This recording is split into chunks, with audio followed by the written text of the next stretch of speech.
As I left the corporate world, I kept a consulting business going for about 2.5, 3 years. It was a good transition, but I was ready to give it up and dedicate myself to art. But I entered it in a very naive way. I had spent the major portion of my life to that point in a corporate situation with the infighting, the stress, the nonsense that goes with corporate life. And I looked at the art world somewhat naively and said, wow, these people do their own thing and there's no bitterness, there's no problem, nobody envies anybody else. Not so. The corporate world isn't radically different from the world, I guess, wherever you go. No matter what the area is, I found it's a microcosm of the whole world. There are people in everything that are good, and there are people in everything that aren't so good.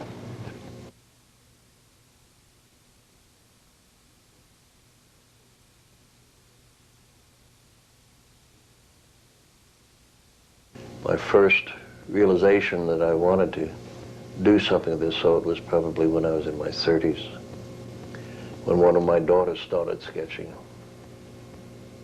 And it looked as though it might be fun, so I thought I'd try. So I got into painting. I painted for quite a number of years. Avocation, it was the escape route to get rid of stress, strain, and all that sort of thing.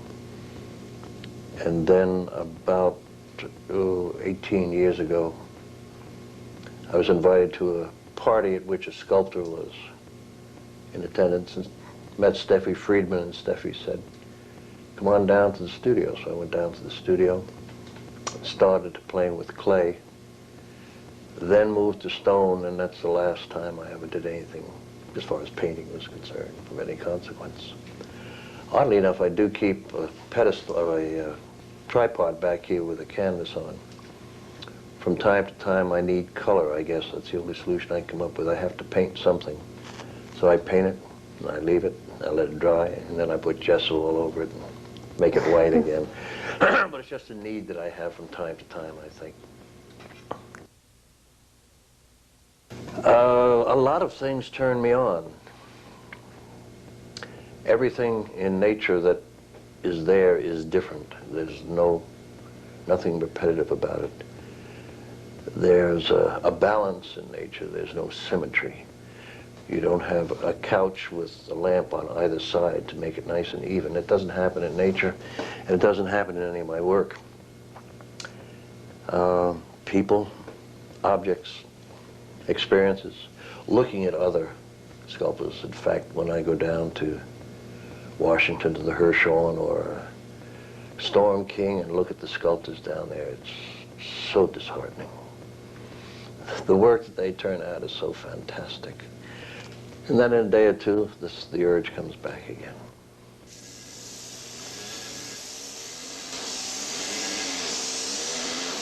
Once I'm finished with the piece, I'm truly finished with it. I'd like somebody to take it and display it somewhere and sell it and give me the money back so I can buy some more materials and do some more work.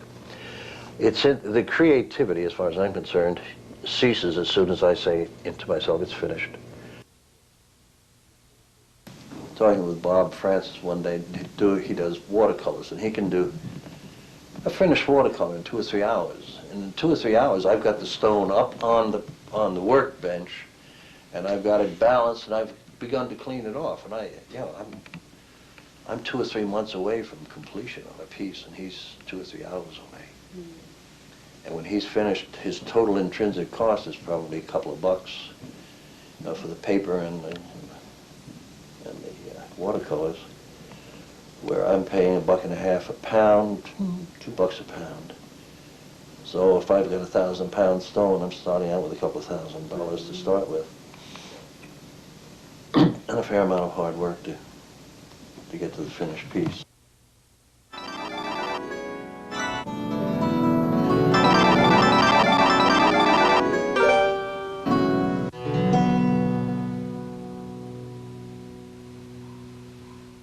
Your work seems to have such a complex content. It has like seems to have a lot of ideas involved with it, as well as a lot of technically interesting stuff. I wonder if you could talk a little bit about your process, either mentally or just technically, of how you go about starting a work of art.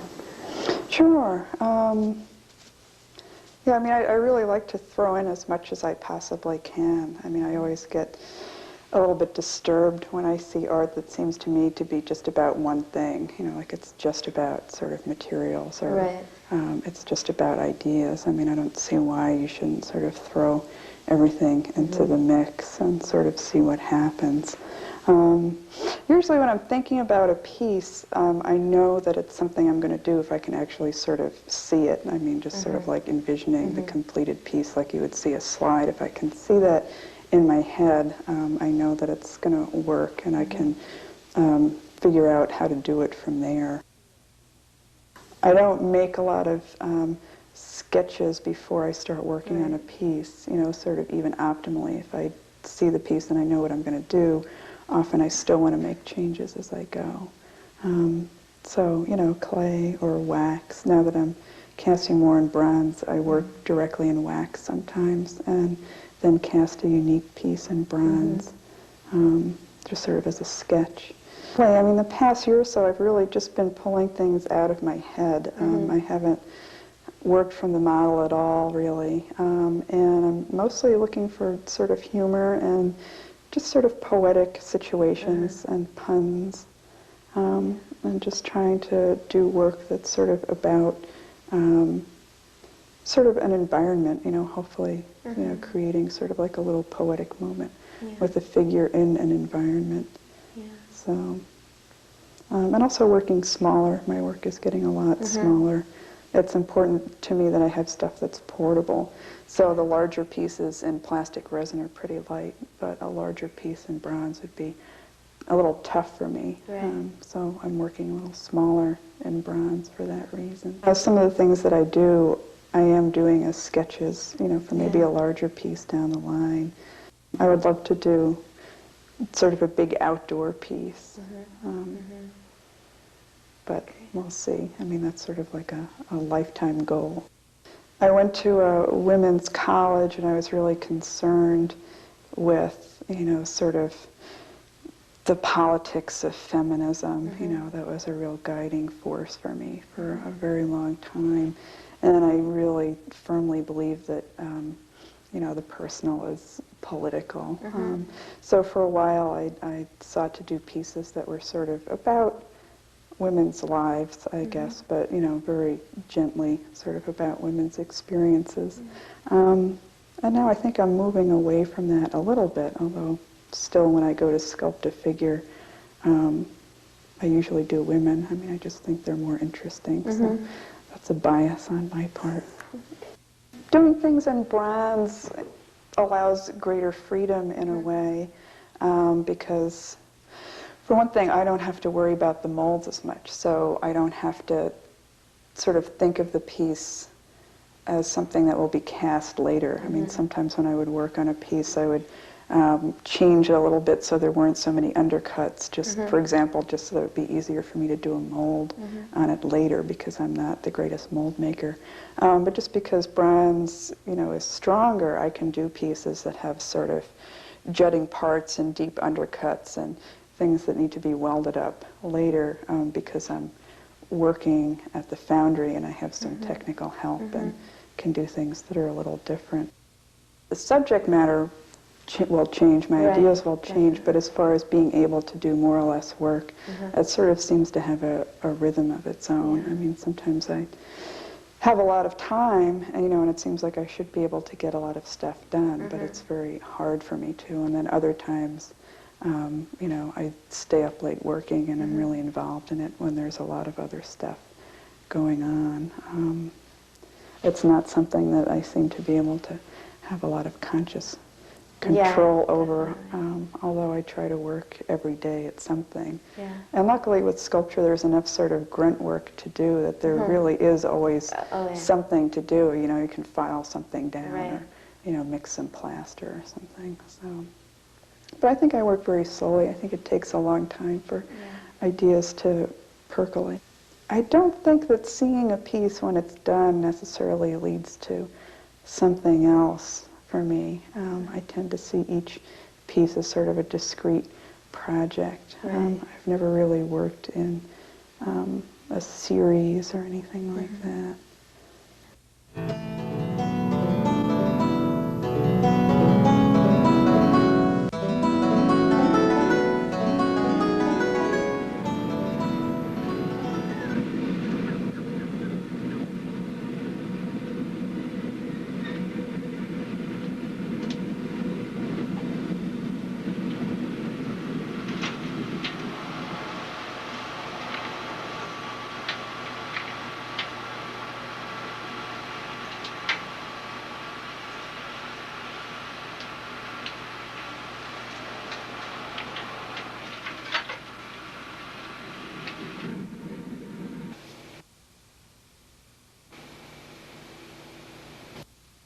I've been working in bronze for 15 years, nearly as long as I've been sculpting. I'm a high school dropout. I quit when I was 15. I knew at a very early age that I was going to be a sculptor. When I quit, I worked with my dad on the farm, and when I was 20 years old, I put everything in the back of a truck and left. Ended up in Denver. My first early influences were 2 years spent in a ballet studio drawing dancers. This is what I did night after night after night. And that was a wonderful training as far as catching movement, catching the human form, understanding anatomy. From there I took a sculpture class at a community school, then went on to take a mold making class, rubber mold making, and then took a foundry class. Then I was apprenticed to a sculptor for 6 months.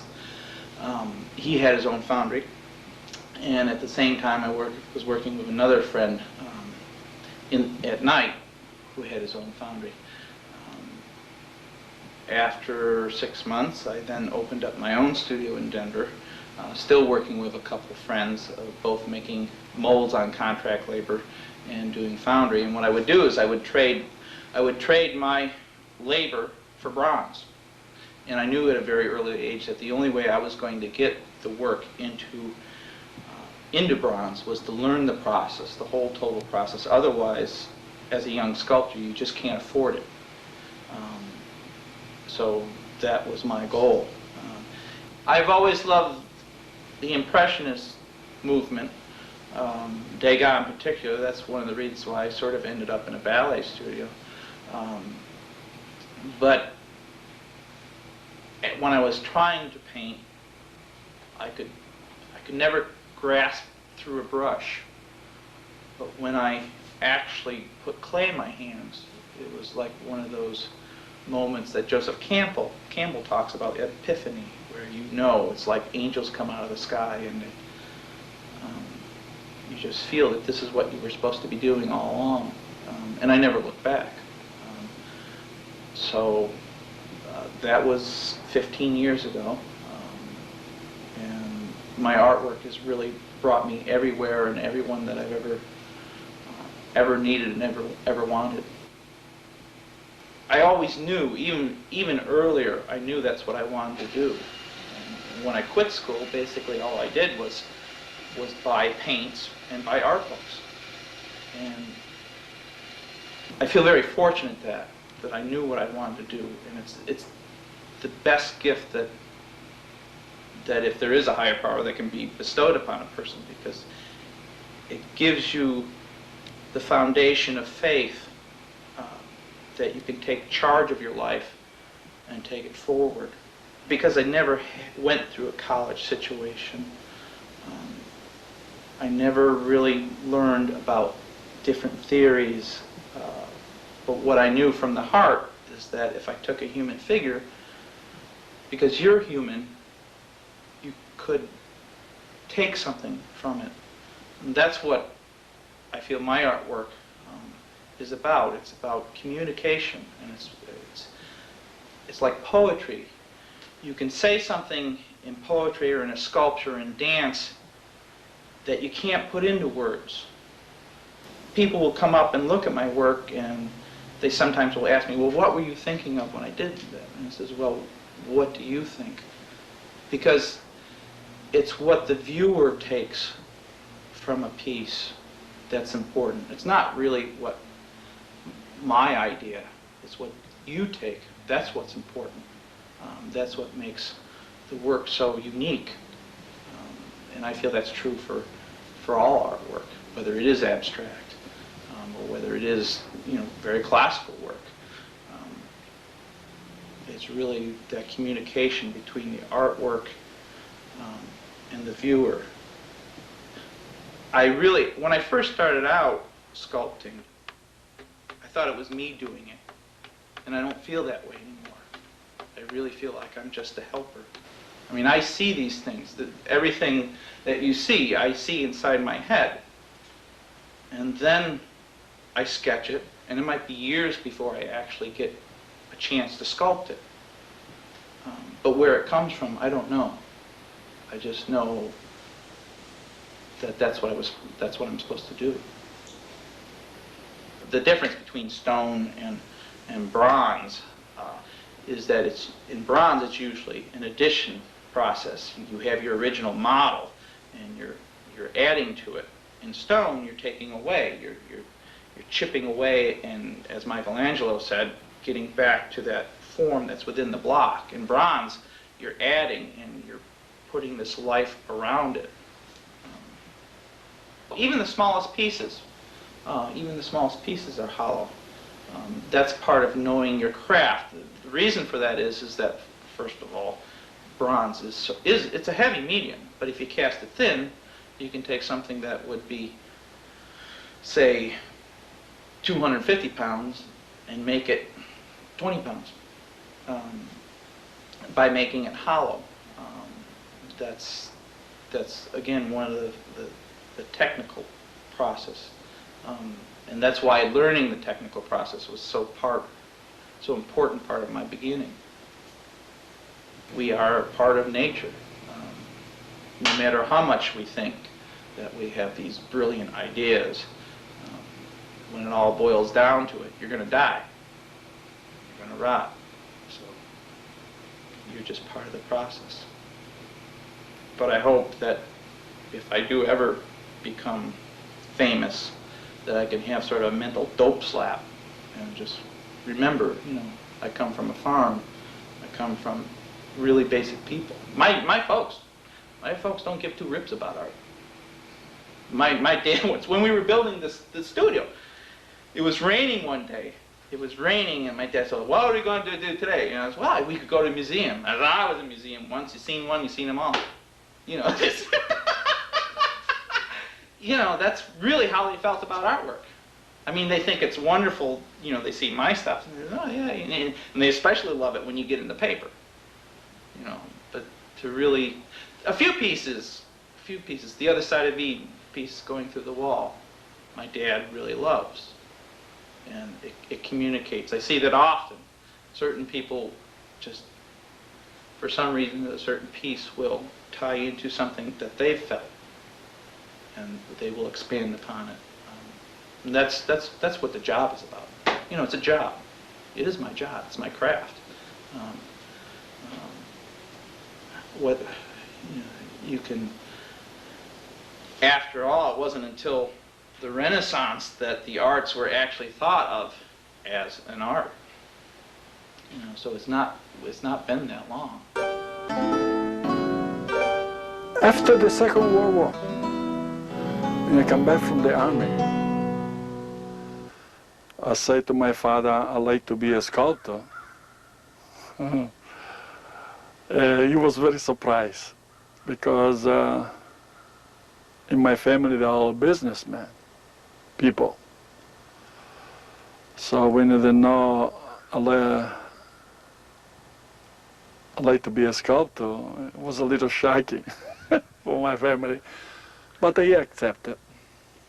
Well, from childhood I was drawing and painting, and I have all the time great deal of love for visual art, especially sculptor. And I think at the moment was correct. I studied in Academy di Belle Arti in Florence. Classic study of the figure. Also lots of fun, beautiful time. Actually, my art is very organic, and the movement and the form, they're very organic. I take it very much from naturally. Naturally, I abstract the form, but I get a lot of idea from both, from music and nature.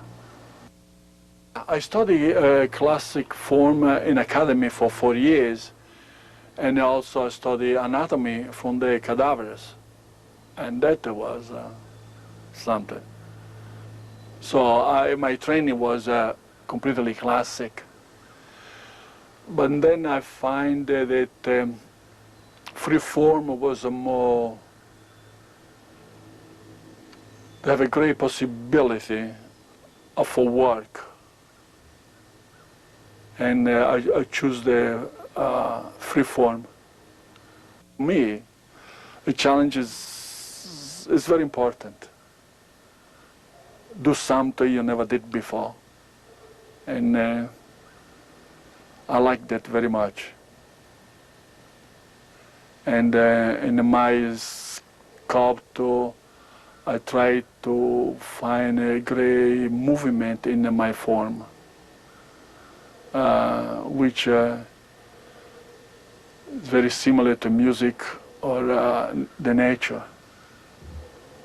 Well, this was a few sculptures I have over here with the combination with the stainless steel and steel.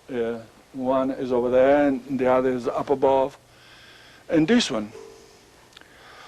The reason I did that because I don't want to debase too much importance or take them away from the theme of my sculpture. And in the meantime, give it some color, some variation of a color that I was thinking was very interesting and I like it. So that's why I started to give some steel and stainless steel combination. From the form, from the geometric form, I come over to I work now in solid form. It was very difficult to work in geometric form. It requires a lot of patience. Once in a while, I love to come back in the life. The material have a life. Steel don't have any life. You had to give life in steel. But marble, no. Marble or bronze have a retainer on life. You're working with a life material.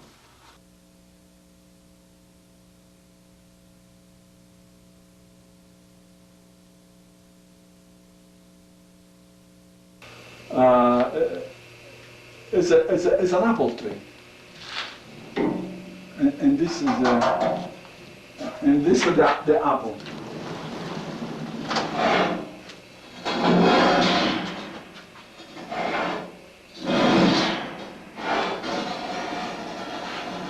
This is the steel.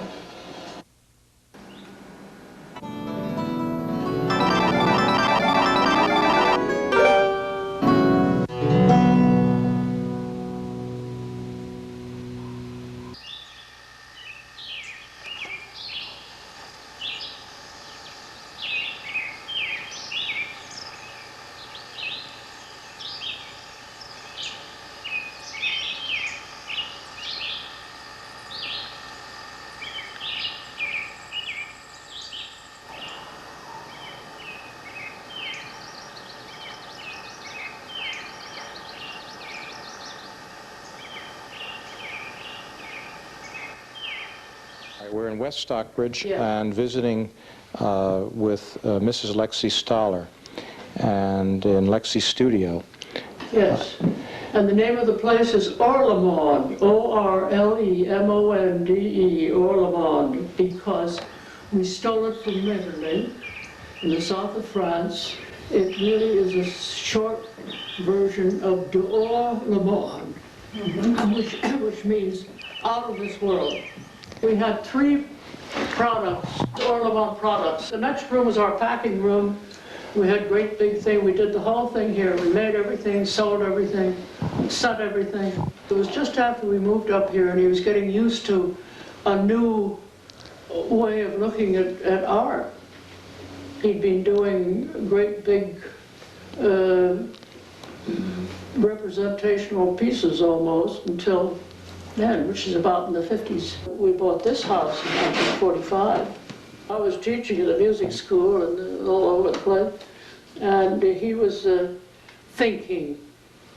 We built this, and I think that's when he began to go into something like the granite, the big one. I can't think of any other big thing that he did at that time except up at Williams, because he didn't have the tools here. So then he went into, he started to paint, acrylic, and which I showed you there. And then he started on these wall hangings. And these wall pieces are very much like a three-dimensionalization of what he was painting two-dimensionally. Yeah, exactly.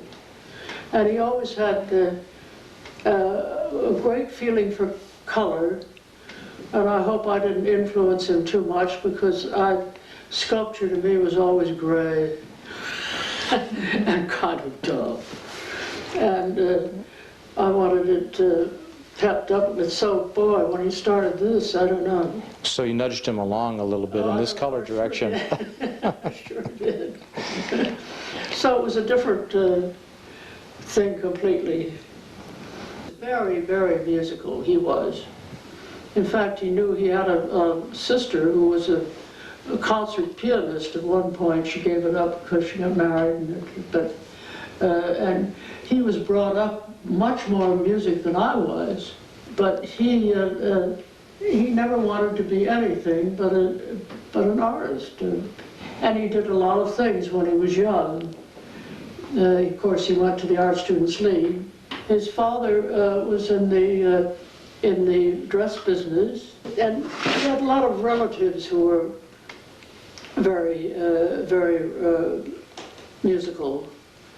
You see, his background was Russia, and he came from Russia, the family, but he was born here. And so it was tough sledding. I think he was very sensitive about somebody saying, I don't want it. I mean, I got that in the theater, you know, you audition for one show after another, thanks. Don't call us, we'll call you. Yeah. You know. You have to become anesthetized to this kind of rejection. Yeah, and he never could quite do that. All of these things should be in an exhibition, but then I don't know what that does. I don't know what the answer. I can see more white walls that would be dressed up with these things, but they are the businessmen, you know, and offices. But they're scared to death to have an opinion of something modern, so they get a copy of Picasso's, you know, they put all the name it, Matty, they need it like a hole in the head, they don't even know it's there. But for a modern artist, and I think it would, if I went around and said, you could use this on your wall, how about that? But I haven't got enough guts.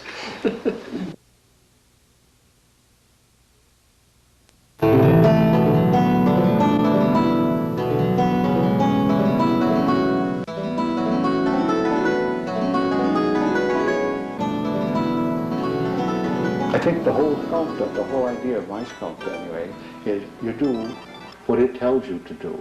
I don't try and impose myself on it. I just sort of work, and the pieces make themselves. And the weather controls me, and the iron, the old pieces control me. I let all these things work on me. And so I'm just part of the raw material. Rather than being in charge of everything, I let these things work on me. And then I become part of them. And it's a process. And they say in therapy, the hell with the product. I mean, it's the process that's important. Yeah. I never have any drawings or any preconceived notion. All I have is an urge to work again. And you go out and I start. And I'm sort of amazed. At the end of the day, I come in and look. And I look just like you would.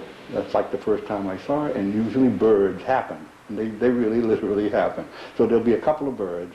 And then gradually, as I keep working, the birds or the figurative part of the art disappears, and it becomes more abstract or non-figurative as you go on, because you pick one little theme, each time different, and I don't really pick it, it picks me, and it sort of develops.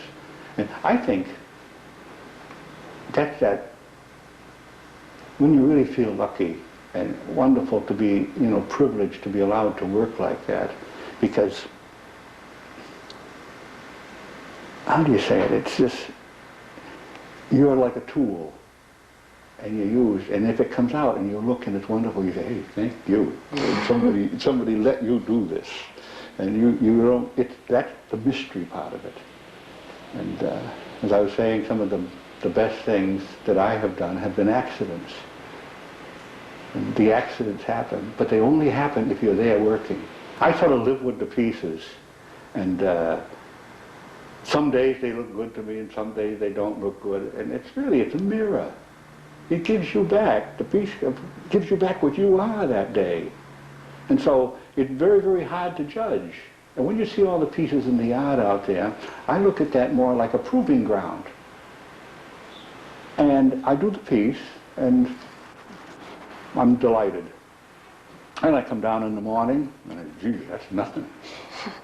And sometimes it's the other way around. I'm really discouraged, and I just can't get what I want, and I come down the next day, or I see it a week later. I'm walking, hey, that wasn't so bad. The judgment is like a separate process, and the looking at them is a separate thing than the making of it. And what usually happens with me when I make something, and most of my pieces I make, and then maybe a week, a month, even a year later, sometimes even more than, I take off some of it, and I take off some more. And that destructive, reductive process is very important too. So there really isn't a point when I'm done. The art, any art, will increase your options. I mean, by looking at it, you see another side to some problem.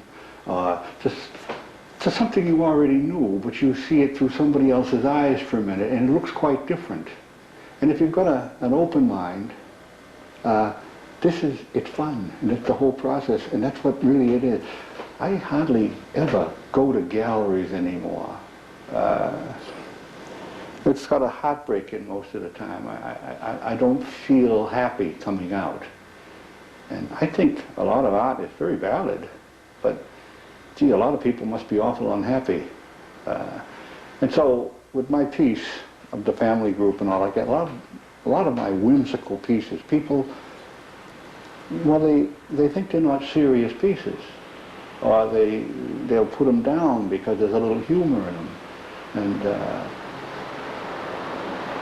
I think it's very important, that part of my life. I mean, I know what it is to be unhappy too. And I work at the other side, at the positive side, as much as I can. Not to negate the other. You need to suffer a little bit. I mean, that's part of life too. Now, we came to the Berkshires about 1964, 65. And I just came here to visit. And I had been living, well, I'd lived in the tropics for a while, and I lived in France for a while before that. We came here to see the snow. I have a sister lived in Pittsfield, and I hadn't seen the snow in many years. And so we came here. I hadn't been back to America. After the Korean War, I didn't even want to come back to the United States. I didn't come back for 15 years. I was almost destroyed by that war. I hated us, what we were doing. Even in that that long ago. So when we came back here,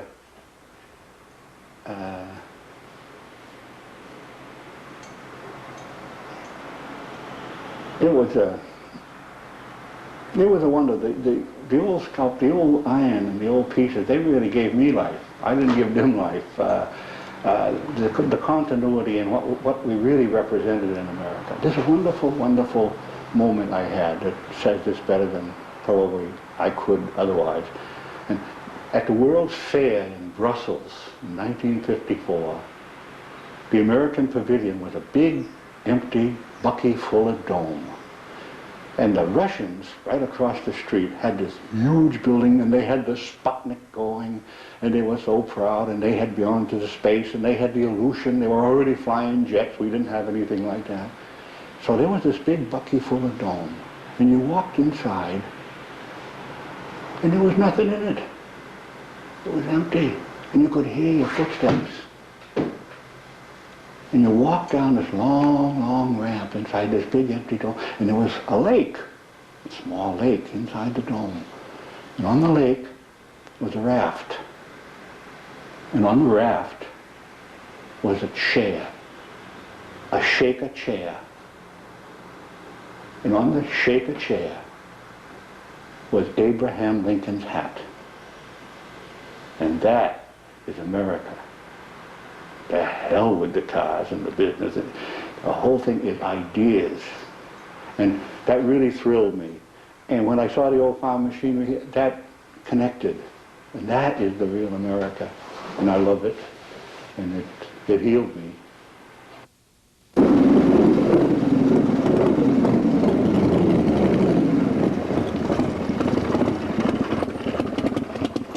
I've been doing art since I was a kid. You know, I drew and painted when I was just this high. Did it all through school. Then I went to college. I went to BU, and I majored in painting, a BFA in painting in '70. And I painted for 20-something years. And then I got interested in sculpture. And I went back and got my master's at BU, I think it was 1990, in sculpture. So I've been sculpting 3 years or so. You know, I used the figure a lot. I mean, when I painted, I did landscapes and stuff. But my sculpture was all figurative. Just try to relate something that I see in life to give it to somebody else. I usually start the piece, I'll do sketches, really loose sketches. And then I'll build the armature, start the piece, and then at certain times I might come in with a model. But I don't use the model at the initial start, and I don't use the model very often. Just if there's something I'm not quite sure of, or something's not working quite right, I'll have somebody come in and just not even do a drawing, maybe just look. I had a lot of anatomy when I was at BU, so it sort of pounded into my head. I always thought about sculpting when I was painting, and I just never did it. I just kept painting and painting. And I think I got tired of it. You know, I didn't know where I was going to go with it. And then I thought of sculpting again, and I called up a friend of mine, Tom Haxo, who teaches at Amherst College. At that time, he's now at Mount Holyoke, and said, you know, I need a lesson, because I have no idea what to do. So in our studio, he set up some stuff. Then I went back and did some things, and it seemed to be, I mean, the first ones were horrible, but there was something there. And now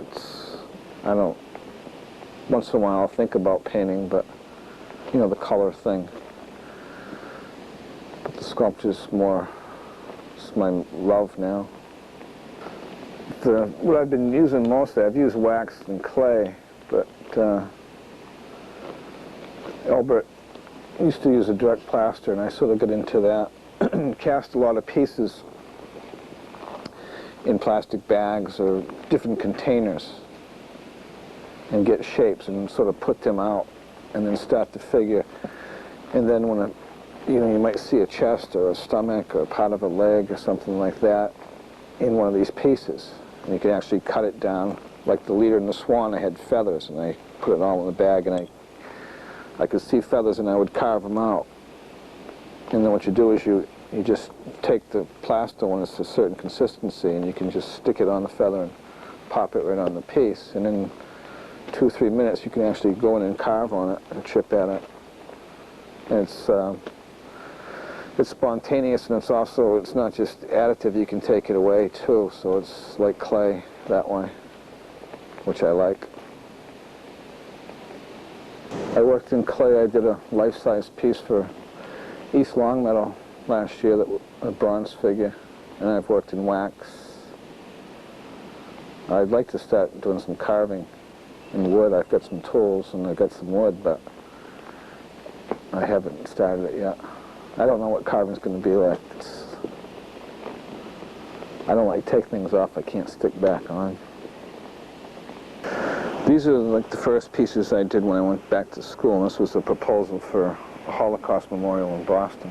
But you can see this was shortly after. Well, it was done at the same time, so you can see it's kind of the same way I did this. I did this with plastiline, and it's just like strips put over. It's called Perseverance of Woman. And that tighter work, I started doing the direct plaster. These were all done in clay or plastiline, and a little loose there.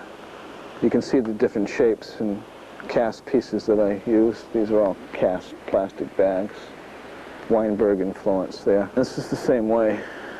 I'm starting to try to get more movement in the piece and more abstract elements. Certain places here you can see it's just a hand thing in there. Then I would get pieces that came out of a little bowl, round against this big flat shape. It's just different shapes that are straight. You can see this is like a plastic bag turned into a hat. The cape is also a plastic bag. In other words, a bag that's been filled with... Yeah, you just pour the plaster into the bag, and once it hardens, I can use that piece. I just can put it on where I want it and carve back into it. This was a bowl that I put on, and then I carved back to get the shape. This here, you can see that texture. That's just a plastic bag wrinkling up and causing that.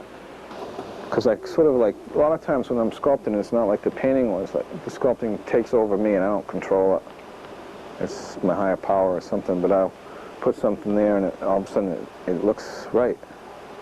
Whereas painting, I could intellectually do certain things. And the sculpture more or less controls me, so I'm just there to do it, like in the middle, medium. But I'm going to try carving just to see.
Hi, I'm Joel Karp. I'm Albert's friend, and I find myself with the responsibility for caring for his artwork and gradually marketing it to people that have an enjoyment of art. I met Albert in 1984 through a mutual acquaintance, and we became very good friends very quickly. And as a result of that, I find myself today and for the past 4 years, consolidating the work from 3 different studios, cataloging it, and beginning to market it. What you see around here is work that spans a period in Albert's life from the 50s right up through the early 90s. And actually 1991, the year of his death, was probably his most successful year in terms of economics. At the time of his death, he had 4 major commissions underway, and 3 of those have been completed. And obviously you can see that there's many more pieces that have still to be completed. There's plasters and waxes and clays throughout the studio that I hope to someday find a way to have them cast and offered to the public. Albert's earlier work probably stemmed from his religious upbringing, and there were predominantly themes involving Jewish history or biblical. As he progressed, going to Rome, and through his years of schooling, he brought in several other themes, including mythology, and there's a fair amount of mythology in his work, and a lot of the female form. Albert had a great love of women, and you can see it in some of the more recent work that he's done. He also had a couple of major themes involving dogs and cats. Had 2 major shows on those. More recently, he did a few abstract pieces, which you can see in the reeds, and there are about 9 different subjects that he did in reeds, and most of them were portraiture of one type or another. Well, the dogs, Albert's theme was that the mad dogs were taking over the seat of reason, the mad dogs being the rulers of different countries, and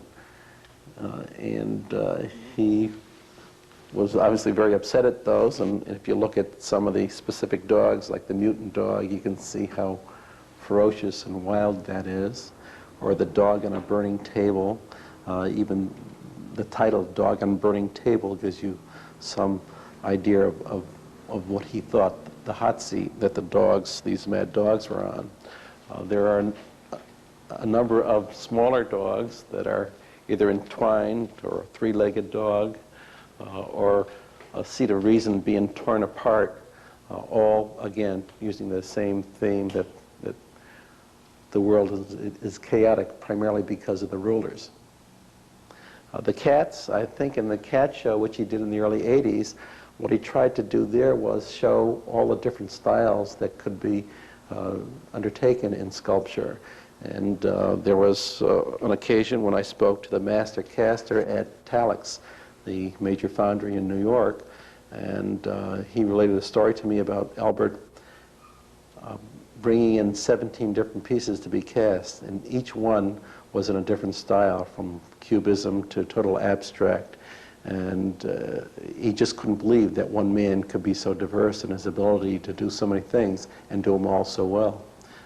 If anything, that was probably the main reason why Albert has not yet achieved the notoriety that he should, was because there's no one stamp of Weinberg. He just goes all over the place in terms of his skill. He grew up in Hartford, and he went to the Hartford Art School. Also went to the Rhode Island School of Design, where he studied under Ramish, and from there he went to Yale, working with Joseph Albers. And he was the youngest sculptor to win a Prix de Rome. He also had a Guggenheim Fellowship, and spent about 20 years over in Rome. In ancient Egypt, they didn't have mirrors and glass like we have now. So what they would do is they would take a bronze and polish it to a very high degree to serve as a mirror. And Albert decided that he was going to do a whole series of different objects showing a combination of a figure and a mirror back. And that's what this piece, this is an acrobat, and you have a figure on the bottom holding a figure on top, and on the back you would have a highly polished bronze mirror. And he did these in all kinds of different themes, not only in Judaica, but just normal everyday figures. There were also some mythological figures on the same theme.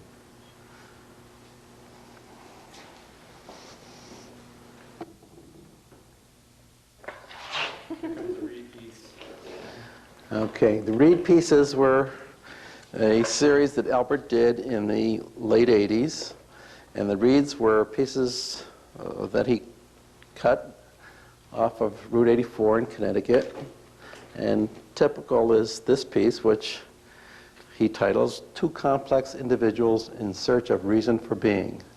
And this was done, as I said, in 1988-89.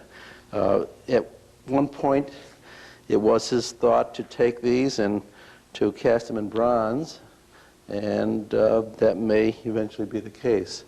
I have no other plan for them at this point. There was a whole Charon series. There's two right behind you.